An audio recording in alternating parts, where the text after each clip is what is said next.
Bonjour tout le monde, aujourd'hui nous allons faire un petit tour sur le logiciel DeepSoil. Alors DeepSoil c'est notre outil de calcul d'écran de soutènement. Alors pour avoir accès à DeepSoil, donc il faut juste aller sur geofarm.tech et si vous avez une clé valide, vous pouvez la rentrer et à partir de ce moment, vous aurez accès à tous nos modules. Donc sans pour autant tarder, nous allons partir sur du DeepSoil. Donc nous cliquons sur DeepSoil. Et lorsque vous arrivez, vous avez quelque chose qui ressemble à ça. Donc là, c'est l'écran de démarrage. Vous avez le choix de changer le thème. Donc il y a un thème rose, thème lavande, il y a de la sauge. Donc c'est très important pour nous de faire ce genre de choses parce qu'on passe beaucoup de temps sur un logiciel et c'est quand même important d'avoir des couleurs qui sont attrayantes tout au long de la journée. Alors si on ne peut pas choisir euh, euh, de, euh, de couleurs, donc ce qu'on peut faire, on peut mettre une migration continue et là, toutes les 30 secondes, alors il y aura de nouvelles couleurs à l'image d'un crépuscule voilà, au bord de la plage. Donc, ceci déjà dit, alors le logiciel il présente 6 sections.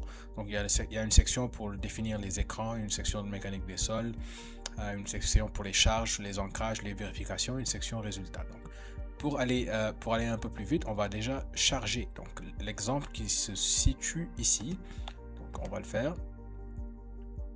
Et donc là vous allez voir. Donc on a un écran avec un ancrage ici, un button, ici une charge, un ressort, c'est-à-dire un radier qui va venir, qui est venu, voilà, qu'on a coulé ici à la base, donc qui va fonctionner comme un ressort, comme un appui surfacique.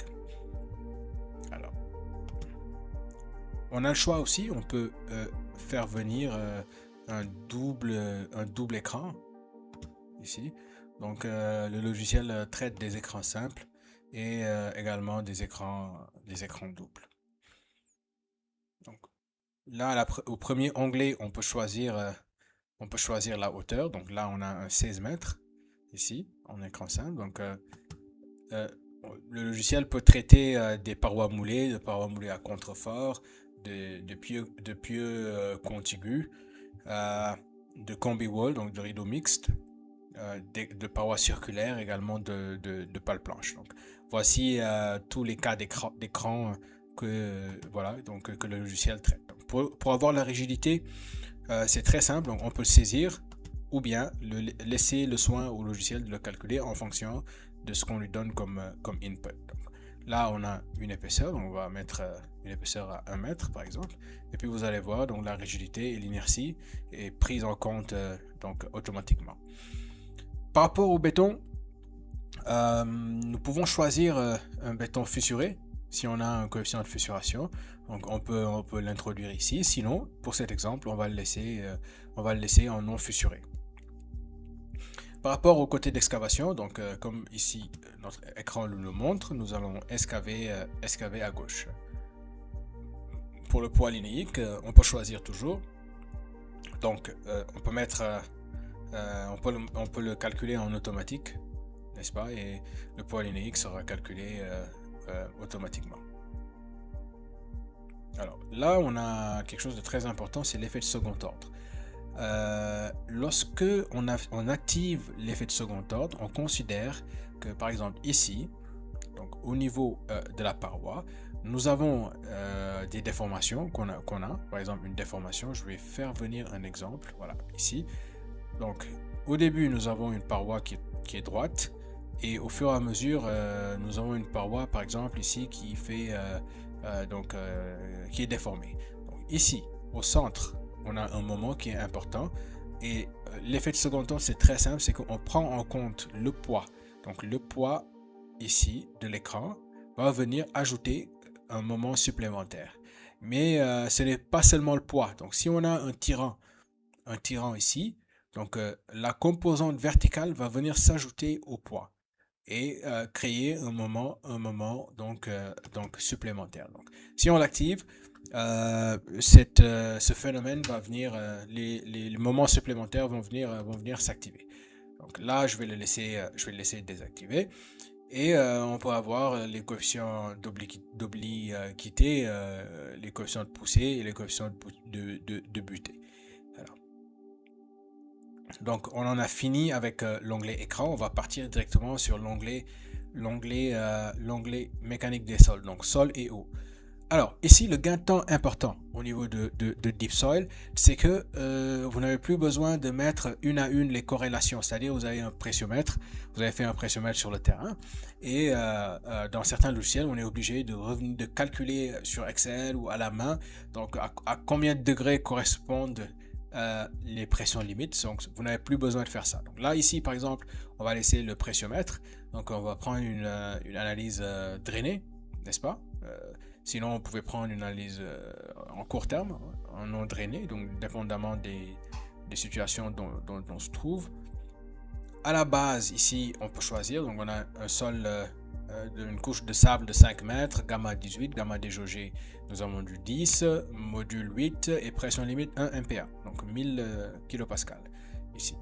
Donc là, nous avons un angle de frottement correspondant de 33 degrés, un coefficient de poussée de 0,25, un coefficient de butée de 6,26.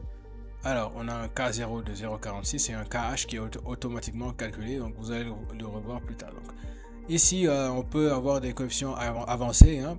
Donc là, c'est le coefficient qui vient corriger la poussée en fonction de la cohésion.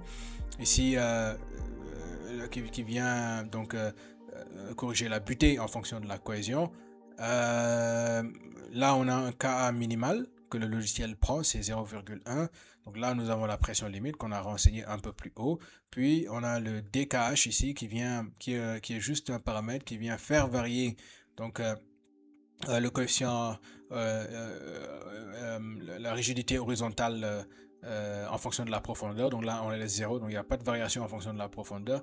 Et là, c'est le coefficient qui vient faire varier donc la cohésion en fonction de la profondeur. Donc là, on a un OCR, on le prend 1.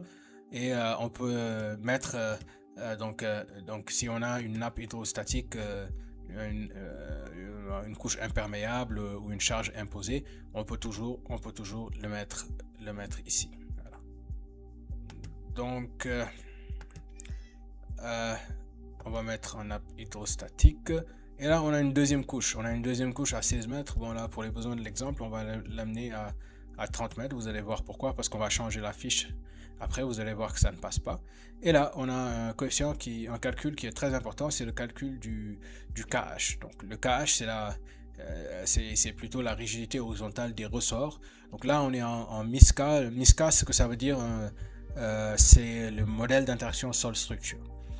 K parce qu'on utilise des ressorts de rigidité K. Donc ici, on a plusieurs façons de calculer le KH. On peut utiliser du Ménard-Ballet normalisé. Donc on peut utiliser aussi du Schmidt et du Chadson. Donc ce sont les trois façons de déterminer le KH. Donc par défaut, on a du Schmidt. Puis ici, on a un delta PI qui est la décompression. Donc la décompression, c'est quelque chose de très simple. Donc imaginons ici que vous avez là au début on a l'excavation, sans excavation on est à cette hauteur. Donc quand on commence à excaver ici, donc là par exemple nous avons une décompression. Vous pouvez comprendre que donc au niveau de la surface là, la pression, la butée par exemple est moins importante qu'en profondeur. Donc on applique une décompression au fur et à mesure que les excavations se font, et on peut ici jouer sur cette décompression. Donc on peut considérer ici qu'on a une décompression qui suit le K0. Donc le coefficient correcteur horizontal. Donc sinon, on peut considérer qu'il n'y a pas de décompression ou considérer ici que qu'il y a une décompression maximale en prenant un KD qui est égal à 1. un K delta qui est égal à 1. Donc là, lorsqu'on a fini de choisir ici, donc vous pourrez voir le KH qui est calculé en fonction des couches. Donc là, nous avons une variation de KH en fonction des couches, en fonction des résultats pressiométriques plutôt. Alors, la largeur de la fouille, elle est appliquée 0 en automatique, mais on peut, voilà, on peut agir là-dessus. Et puis là, on peut choisir les coefficients, la loi de réaction. Donc, qu'est-ce qui se passe? Alors, lorsqu'on appuie sur un sol, par exemple, ici, lorsque j'appuie une pression qui va venir comprimer le sol, alors, qu'est-ce qui se passe? La réaction va augmenter comme ça, donc il y aura deux droites, elle va augmenter, puis à un moment, elle sera linéaire. Donc là, on peut considérer qu'on a deux droites, donc une réaction qui augmente, puis à partir d'un moment, il y aura plus d'augmentation, on aura atteint la limite du sol. Et ça, c'est le modèle bilinéaire. Donc sinon, on peut considérer que le plafond, le sol va s'arrêter là où il y aura la pression limite. Donc si on a fait des essais précieux, le mieux c'est de prendre cette valeur-là. Donc nous allons prendre le plafond à belle limite. Donc Fang Zhao, c'est une méthode bilinéaire, mais qui fonctionne un peu comme des paliers. Donc c'est pas forcément une droite, mais c'est des paliers. Et puis à partir de la fin, il y a voilà, une limite. Donc le mieux c'est de choisir toujours un plafond avec le PL. Et au niveau des paliers de réaction, donc nous pouvons choisir soit un palier qui est droit, donc avec une pente de 0, donc pas de variation, ou bien on peut prendre une pente de 0,01. Donc il y a un petit gain voilà, dans la réaction du sol. C'est-à-dire plus on augmente la pression, il y aura un tout petit gain dans la réaction du sol. Donc au niveau de la butée en tête, donc ici on peut le désactiver, sinon on peut l'activer. Voilà, on peut activer la console pour avoir la butée en tête, n'est-ce pas? Au niveau des modules de réaction, donc on peut le choisir KH unique. Donc on a donc un module de réaction, parce que comment ça se passe? Donc ici le modèle MISCA, il considère qu'il y a des ressorts partout. Donc c'est des ressorts. Donc les ressorts ont une raideur qui est KH. Donc pour avoir les contraintes, donc on utilise les équations du ressort comme on a fait en prépa. On a du sigma par exemple qui est égal à K fois le déplacement. Donc quand on a le déplacement, on a la contrainte qui est appliquée au niveau du sol. Donc cette contrainte là, on peut la considérer unique tout au long. Sinon, on peut considérer deux choses: soit un coefficient, une raideur en recompression, c'est-à-dire si on applique une charge sur le sol, donc on est en KR. Si on applique si le sol se décharge, donc on est en coefficient de déchargement. Donc dans les deux cas, on a deux raideurs qui sont différentes. Donc, ces choses sont traitées dans les manuels, donc au niveau de l'onglet manuel, lorsque vous arrivez sur geofarm.tech. Donc si je mets une raideur ici, si je mets par exemple, je prends en compte le chargement et le déchargement, je peux mettre un coefficient, donc KRKD, et là vous allez voir, vous allez pouvoir indiquer au logiciel de considérer que lorsque le sol se comprime, on est en rechargement. Lorsque le sol se décomprime, voilà, donc on est en déchargement, et qu'il ne faut pas considérer la même raideur partout. Alors, pour les surcharges, vous avez deux types de surcharges. Vous avez des surcharges de boussinesque et des surcharges de Kako. Donc la différence est très simple. Les surcharges de Kako, par exemple, c'est comme si vous avez ici, par exemple, vous pouvez considérer que vous avez un parking, un gros parking, donc charges réparties partout, pareil. Donc c'est des surcharges qui sont très grandes et sans limite particulière. Alors, si c'était une pluie qui tombait, on dira par exemple que c'est une pluie générale, voilà. Donc, et là, vous avez les surcharges de boussinesque. Les surcharges de boussinesque, vous allez en voir ici. Donc, elles ont une intensité qui est connue, comme les surcharges de Kako. Par contre, elles sont limitées en termes de distance. Donc, elles sont infinies en profondeur, mais limitées en termes de distance. Elles peuvent être linéiques ou elles peuvent être sous la forme que gros a présenté. C'est-à-dire, on connaît maintenant la largeur, la profondeur et la distance par rapport à l'écran. Donc là, c'est la différence entre les deux types de charges, qu'on a ici. Donc vous pouvez choisir la largeur, l'intensité, la distance par rapport à la tête, le niveau d'application, est-ce que on applique sur la tête, sur le plateau du talus, sur la côte, etc. Donc on peut choisir si c'est appliqué ou bien si c'était préexistant. Et là vous avez donc du alpha E. Donc c'est l'effet miroir. Alors qu'est-ce qui se passe? L'effet miroir, il vous faut, je vais vous montrer ici. Donc ce document là, il est là. Donc ce document là, il est sur la partie manuelle du site geofam.tech. Alors qu'est-ce qui se passe? Si j'avais une charge de boussinesque, donc comme ça, donc il y a une influence, une zone un bulbe de contrainte, n'est-ce pas? Donc si je n'ai pas d'écran, c'est comme ça que ça se présente. Par contre, si j'ai un écran, j'ai du bruit ici. Donc le sol, il ne peut pas se déplacer de manière libre. Donc il y a une contrainte supplémentaire qui va venir être appliquée ici. Alors comment est-ce que je peux déterminer cette contrainte supplémentaire? Donc c'est ce que vous voyez ici en rouge. Donc je fais ce qu'on appelle un effet miroir. Donc je vais prendre la même charge à la même distance, l'appliquer ici, une charge fictive. Donc là j'aurai donc des contraintes supplémentaires. Ce sont ces contraintes là que vous allez voir, que vous voyez ici, qu'on va venir ajouter ici. Voilà. Donc comme c'est compliqué un peu à déterminer, donc ce qui est très simple, c'est qu'on va majorer les contraintes. Donc si on n'a pas d'écran, donc on utilise les mêmes conditions que Boussinesque. Donc là on est en 1. Donc si la charge aussi elle est très éloignée par rapport à l'écran, donc pas besoin, on utilise un lambda qui est égal à 1. Donc si on a une charge qui est légèrement proche, on peut augmenter maintenant les contraintes, utiliser l'effet miroir conservatif à 1,5. Donc on majore de 1,5. Et si on est vraiment maximal, très collé, on utilise un lambda qui est égal à 2. Donc ce que la norme préconise, c'est que le alpha, on le calcule comme ça. Donc on prend x plus 2 sur x plus 1. On fait le rapport et on sort notre lambda. Donc c'est ça le coefficient, l'effet miroir. Donc ici on a une valeur, on va le prendre en auto. Donc on va prendre ça directement comme ça. Je pense qu'on est à 2. Donc on est à 2, on est au maximum ici, là. Donc lambda égale 2. Voilà. Donc voilà, donc ça ce sont les charges qu'on applique. On peut appliquer tout type de charges, des charges sur l'écran. Voilà. Ici, par exemple, on a un effort horizontal sur l'écran, on applique la côte, l'intensité.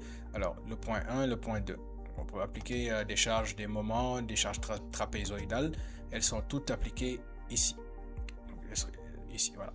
Donc là, sur cette partie, on va déterminer les ancrages. Donc, on a 4 types d'ancrage. On a les tirants, les butons, les encastrements et les appuis répartis. Donc les appuis répartis, c'est par exemple une dalle qu'on vient poser au fond de la fouille, comme ici. Donc là on a un appui réparti ici. Donc ça va fonctionner un peu comme un buton. Donc là on met tous nos types d'ancrage, leur profondeur, alors leurs paramètres, les angles, la longueur. Ici par exemple si on a un tirant, le buton, etc. Donc voilà. Et donc là on peut mettre les paramètres structuraux, n'est-ce pas? Donc pour les butons, pour les tirants, n'est-ce pas? Et donc là on peut appliquer maintenant le phasage. Donc on va faire un premier phasage, un terrassement à 3 mètres avec des ancrages, voilà. Donc là on fait seulement le terrassement. On se situe la nappe, est-ce qu'elle est globale ou spécifique? Je vais mettre spécifique ici. Donc à gauche 12, à droite 4 mètres, n'est-ce pas? Une surcharge de Kako globale. Voilà, donc on va respecter ce qu'on avait préconisé juste derrière, une surcharge de Donc à l'ELU, on est à quelle situation? Donc on va dire qu'on est en situation transitoire parce qu'on n'a pas encore fini. Donc la rigidité de l'écran, est-ce que j'ai eu un fluage? Qu'est-ce qui s'est passé avec la rigidité? Donc si j'ai eu un fluage, j'applique ici un facteur et la rigidité va changer à cette phase-là. Bon, souvent ça se fait à la fin de la phase. On peut considérer qu'il y a eu un fluage et donc une baisse de rigidité en fonction, voilà, donc en fonction du truc. Comment dire, en fonction de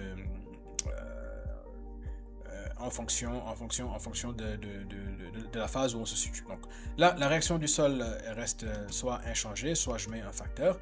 Et le remblai côté retenu, donc j'en ai pas, donc je vais mettre aucun. Et là, je peux appliquer la deuxième phase. Donc là, je mets mon tirant. Donc pour appliquer un tirant, il faut juste cliquer. Donc je clique ici, donc j'applique le premier tirant ici, donc qui est à z égale 2. Et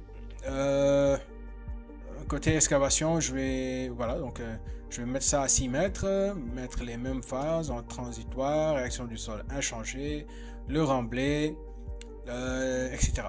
Donc là, je vais avoir aussi la pose d'un buton, donc numéro 2, plus terrassement à 9 mètres, etc. Donc là, je vais faire ça, je vais mettre mon buton numéro 2 à z égale 5, on est en situation transitoire, la réaction du sol est inchangée. Puis là, à la fin, donc je coule ma dalle. Donc on coule la dalle, on applique maintenant ici. Et si je veux, je peux ajouter une autre phase où je vais appliquer le fluage. Donc voilà, mettre un facteur de rigidité de 0,5, qui est un peu sévère. Sinon, je mets un coefficient, une rigidité directement à la main.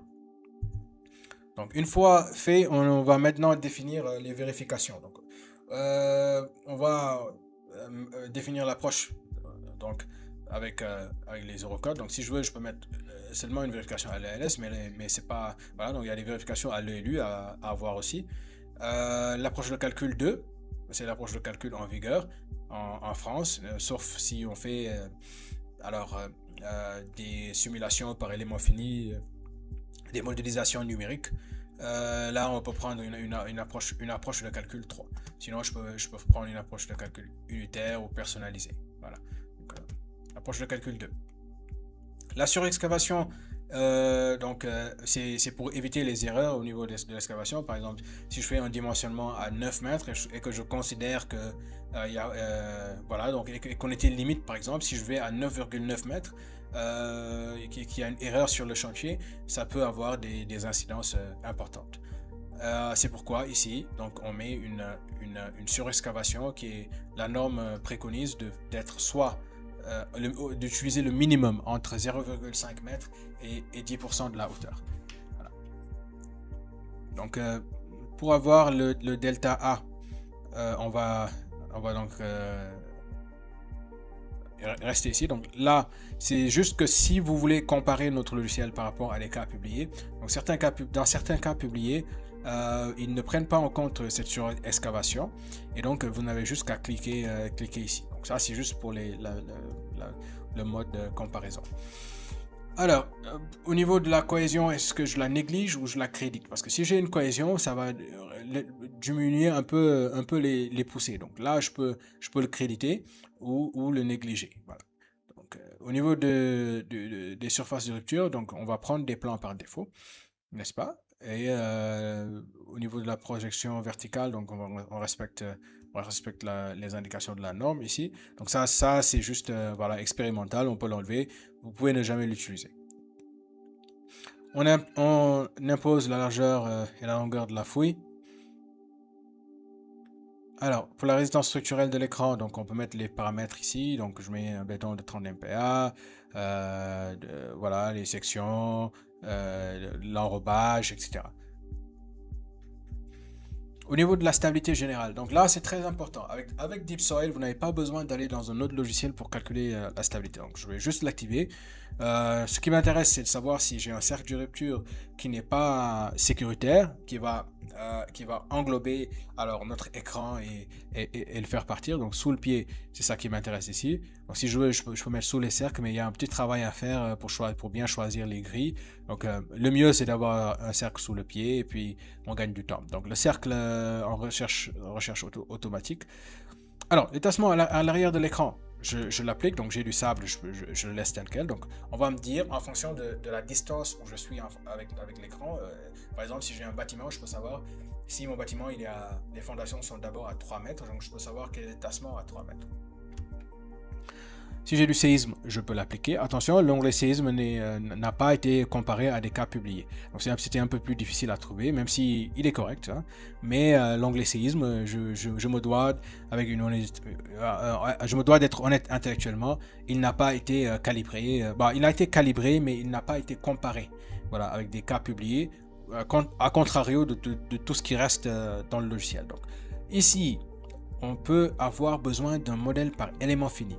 Alors sur DeepSoil et sur tous les écrans, avec l'utilisation de la méthode de MISCA, on a un problème lorsqu'on a quelque chose qui ressemble au moins, en fait, lorsqu'on a plus de 2 appuis. Donc lorsqu'on a plus de 2 appuis, il y a un phénomène qui est un peu difficile à évaluer. Alors il peut y avoir un phénomène de voûte. Donc, vous pouvez bien vous en douter. Donc, si on a ici, donc je vais vous montrer, si on a des ressorts, attendez, voilà. Donc, on considère qu'on a des ressorts partout. Donc, si j'ai un déplacement là et un déplacement là, alors ça fera un peu comme les suspensions d'une Rolls-Royce. Donc, ça ne bougera pas, ça ne fera pas bouger de beaucoup, plutôt la déformer de l'écran. Alors, pour éviter ça, on a implémenté dans le logiciel un calcul par élément fini avec le modèle Moore-Coulomb, alors qui va venir et puis et voir comment en fait notre écran évalue plutôt la déformer, et là on aura des paramètres de moments très importants. Si on ne le fait pas, on risque de sous-estimer gravement les moments au niveau de notre écran, ce qui ne va pas nous mener voilà, à bonne destination. Donc là, on a déterminé donc tous les paramètres. On va aller dans l'onglet résultats et appuyer sur calculer. Voilà. Donc, le calcul est en cours. Il est un peu plus lent que les autres logiciels parce qu'il y a de l'élément fini. Il y a de l'élément fini, il y a des solvers un peu lourds. Donc le logiciel, comment il fonctionne? Donc vous avez un genre de formulaire. Donc le calcul, il ne se fait pas dans le site, il se fait à travers un serveur. C'est pour éviter de se faire hacker un peu. Voilà. Et donc une fois fini, le serveur renvoie les résultats et vous pouvez les voir ici. Donc déjà là, on peut voir qu'il y a un problème. Donc les vérifications à l'œil nu, il y a un 95% qui ne passe pas. Donc là, vous pouvez avoir en résumé tout ce que vous avez. Ici, donc vous avez les déplacements. Donc je suis à 6 cm. C'est pas très bon. Donc là aussi également le régime, j'ai oublié de le faire. Donc là, on va prendre un régime de rabattement de nappe. Hein, et recalculer. Donc, parce que y a quelque chose de très important, c'est que ici les conditions hydriques sont calculées avec la méthode de Millstone-R qui va calculer donc nos coefficients, calculer les états de boulance, voilà. Donc vraiment quelque chose de très détaillé. Donc lorsqu'on arrive ici, donc on a les déplacements, on a les pressions ici au niveau des pressions sur l'écran.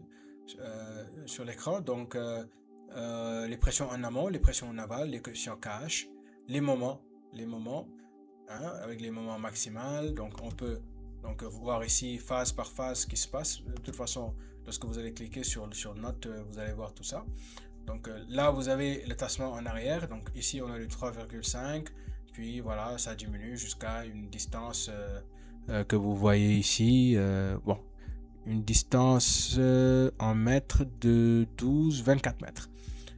Et là, vous avez donc notre modèle par élément fini. Donc vous allez mieux le voir lorsqu'on va cliquer sur la note. Donc là, vous avez les vérifications. Le défaut de butée, on est bon. Ça, il n'y a pas de butée, il n'y a pas de défaut de butée. Donc, en équilibre vertical, on est équilibré. En portance au pied, on est correct. Au niveau des massifs d'ancrage, il y a un problème. Donc là, on dépasse de 4% la limite. Donc ce qu'on va faire, on va allonger plus tard, ou voilà. Donc, au niveau des états limites hydrauliques, c'est pas bon. C'est pas bon, il y a une différence de charge entre 8 et 4 mètres par exemple. Le régime de rabattement sans charge appliquée, écoulement méthode semi-infinie, le gradient de sortie, donc c'est ça qu'on a. Le renard, la boulance, c'est pas vérifié. Lorsqu'on fait le rapport, on est à 136%. Donc le gradient de sortie avec le gradient critique, donc voilà. Le facteur de sécurité, on est à 1,1, c'est pas bon. Le soulèvement global, donc on n'est pas bon, on est à 167%. Donc, notre écran, il est parti. Donc au niveau de la stabilité, on n'est pas bon, on est à 1,35 en durable, un facteur de sécurité de 1,35. Voici le cercle de rupture, il passe sous le pied, donc on n'est pas sécuritaire. Au niveau des butons, on n'est pas bon, on est à 147 au niveau de la résistance structurelle plutôt. Donc, en flexion, on est à 147%, effort tranchant, on est à 217%. La résistance des tirants, on est à 203%, on n'est pas bon. La résistance des butons, on est limite à 93%. C'est-à-dire en ce moment, notre écran, il est vraiment pas bon. Donc là, on a du Winkler. L'élément fini n'a pas été calculé. Alors, on va recalculer pour voir, parce que c'est pas normal. Donc là, ce qu'il fait, il fait les efforts avec Winkler et il va revérifier les efforts avec l'élément fini en faisant plusieurs variations donc ici, et il va nous donner donc une valeur à retenir pour les tirants et à retenir également pour les butons. Alors, donc on peut repartir, changer la fiche, changer après la rigidité de l'écran en changeant l'épaisseur, voilà, revoir nos phases, augmenter la longueur des ancrages, et tous ces problèmes que vous avez vus vont être réglés. Donc pour que ce soit pas trop long, on va pas le faire ici, mais je vais vous présenter donc un peu comment fonctionne, plutôt comment sont présentés les résultats. Donc les vérifications, donc il y a un résumé ici, donc à chaque phase on vous dit ce qui se passe, n'est-ce pas? Donc là, en stabilité phase 4, on était 92%. Ici, en phase 3, on a un soulèvement. Donc ici, on va mettre une marge faible. Donc il y a des actions, il y a des conseils. Il y a des conseils pour chaque phase pour rectifier les problèmes. Alors, les hypothèses, elles sont présentées ici. Donc ça, c'est les paramètres d'entrée. Donc là, nous avons les phases. Et après, c'est ça que vous allez imprimer pour donner à votre client. Donc, c'est vraiment très bien présenté. Bon, je ne dirais pas le contraire vu que je suis le créateur du logiciel, mais nous pensons que c'est plutôt que c'est bien présenté. Donc, au niveau des enveloppes, des sollicitations, donc c'est ça qu'on a. L'effort tranchant, il se présente comme ça. Les résultats par phase, donc les déplacements par phase, voilà. Donc, c'est comme ça que ça se présente. Les efforts à l'ancrage, la mobilisation de la butée. Donc par phase toujours, ça permet de décider. Donc ici, l'interaction automatique, voilà, donc ça c'est une aide décisionnelle. Donc à l'ELU, donc tout ce qu'on a vu tout à l'heure, c'est résumé ici. Donc les diagnostics, voilà, donc ELU par exemple dit qu'on est à 115%, butée mobilisée supérieure à butée limite, fiche trop courte. Donc là, ce qu'on va faire, levier, allonger la fiche d'environ 0,3 mètres. Donc là, on va revoir ici. On nous demande de reculer seulement au-delà du coin, allonger la longueur libre du tirant ou réduire l'effort d'ancrage. Voilà. Donc, ordre de grandeur, scellement, LS, etc., etc. Donc, devrait ramener autour du voisinage à vérifier par recalcul. Donc ça, c'est pour la résistance des tirants. Donc là, on va le recalculer. Les résistances de l'écran, donc ordre de grandeur, etc., devrait ramener un taux de.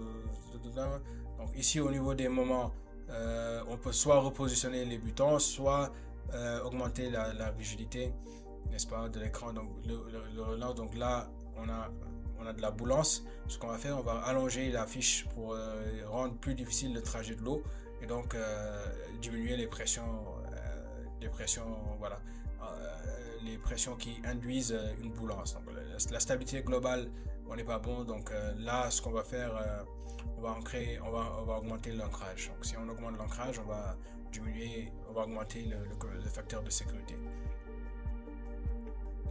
Donc ici, on a les gradients, voilà, tout ce qui est hydraulique, et vous avez cette magnifique courbe, plutôt ce magnifique diagramme qui nous montre donc les lignes équipotentielles, les lignes de courant, donc le réseau d'écoulement d'eau. Voilà. Pour la résistance structurelle de l'écran, donc même chose. Pour l'équilibre global, même chose. La stabilité générale au grand glissement, donc voici les détails. Là, vous avez en rouge tout ce qui est plastifié, donc ça c'est notre recoupement pour l'élément fini, donc le calcul à l'élément fini qui a été fait. Donc là, voilà, vous pouvez vraiment voir très clairement que votre écran, il est parti. Voilà.